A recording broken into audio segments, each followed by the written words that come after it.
Well, welcome back to Doggone RV'N. Sorry about the airplanes and the traffic out here in the country. The country's not country anymore. It's the city, towns have grown out to the country, and it's not like it was when I first moved here. We had raccoons, possum, deer, coyotes, all kind of birds, squirrels, just all kinds of critters out here a long time ago. But as usual, progressive societies have to push out into the open areas and just spoil everything. So it's getting harder and harder to get away from any kind of civilization, plight, and entitled people. Okay, that's not quite a good opening for my video. These things have been more like blogs. I'm sure you've all noticed that, because right now we're just kind of in a holding situation. My mind is going through a lot of things. I've still got to go meet my third cancer doctor. This guy's a surgeon, and I have to go to him here very soon for a meeting where we discuss what they're going to do to me next. And that is hopefully the surgeon will explain this to me, but they're planning on doing some what do they call that, where they go into you and take pieces of you here and there and out, and then stick them in the lab and look at them under a microscope. It's not a lobotomy. No, I don't need that. And the word just escapes me right now. But anyway, I got to go talk to the surgeon now, my third doctor in this month, and set up a appointment with him to go into the hospital and have this done. Now, the only way I can think of that they can get into my chest is down my throat. I don't think going up my ass is going to help. That's a long ways to go. So, I'm going to have quite a few questions to ask this surgeon about what are you sticking down my throat? How are you going to get the bisectomy, or whatever that word is, where you clip things here, clip things there. I went for a colonoscopy a while back. Talk about Butterfinger surgeon. The guy sticks this robotic thing up your ass and looks in a little microscope or video and goes clip, clip, clip, and tell you, hell, it feels like a bunch of bees up your ass stinging you.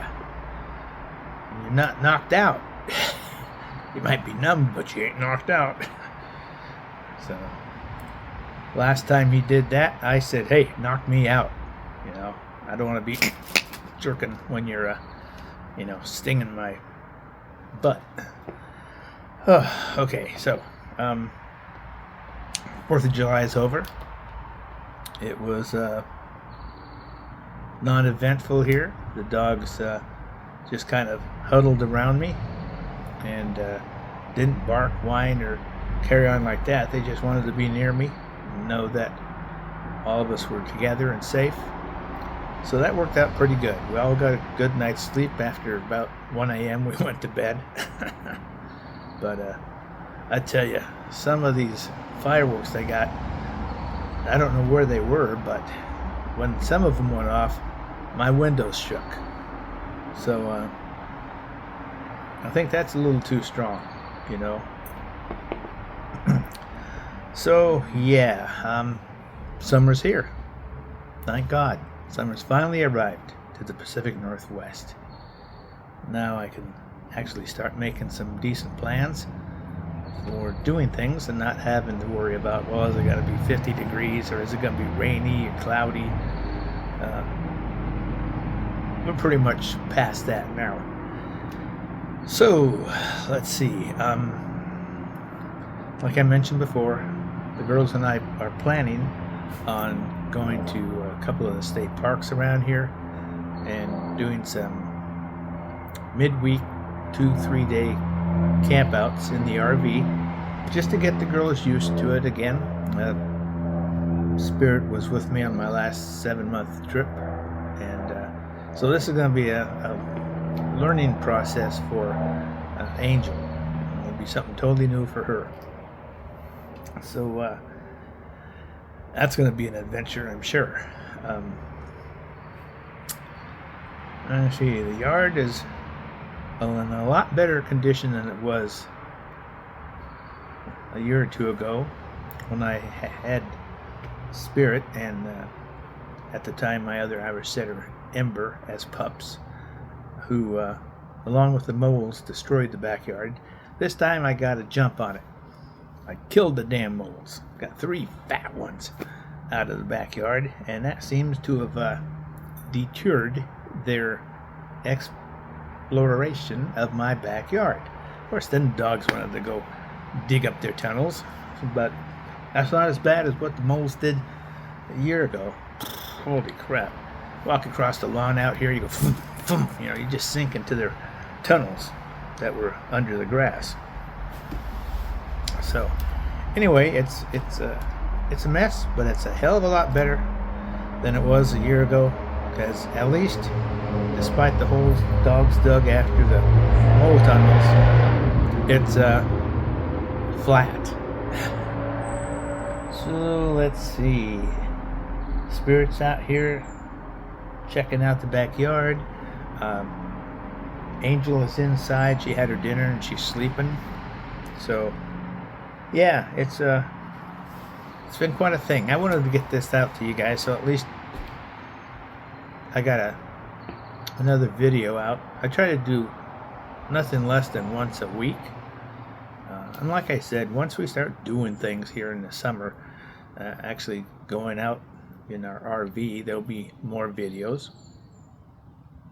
But yeah, the girls get along fine in the car, going for drives out here in the country. So once I get the RV cleaned up, now that I got it back, and they put the Starlink on it, fit it right on top of the AC, where it's unobstructed and should get really good reception. Right now, I have to pay off what it cost to repair the RV this time around and add the upgrades I had done to it, and then I can look into what kind of setup I want for my Starlink.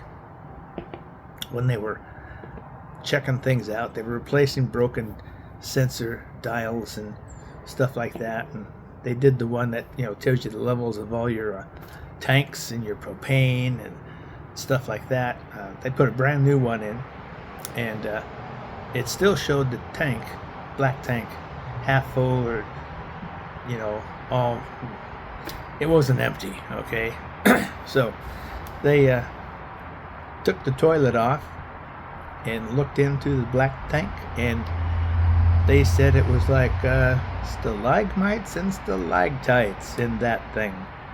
And I'm going, what? I said, oh yeah, all kinds of toilet paper and stuff just almost calcified to the tanks inside. And I say, well, I quit using toilet paper ages ago.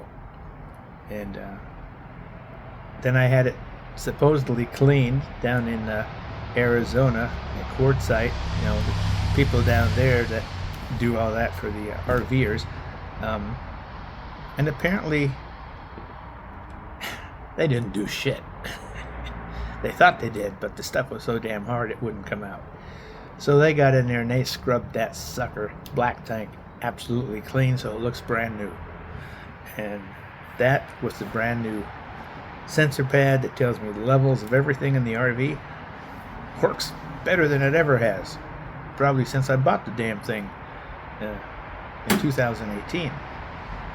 So that makes me feel great. Like I said, the guys at Infinity Coach here, where I've taken my RV for all these repairs and works in the past 10 years, go above and beyond. I couldn't be more happy, more lucky to have found them, and I stuck with them. So I guess that's it, everybody. Stop, give me a thumbs up. My fingers are all cramped and screwed up from working out in the mountains and the forests as a young undergrad fisheries biologist and foreign fishing observer for the National Marine Fisheries. So okay, that's it, everybody.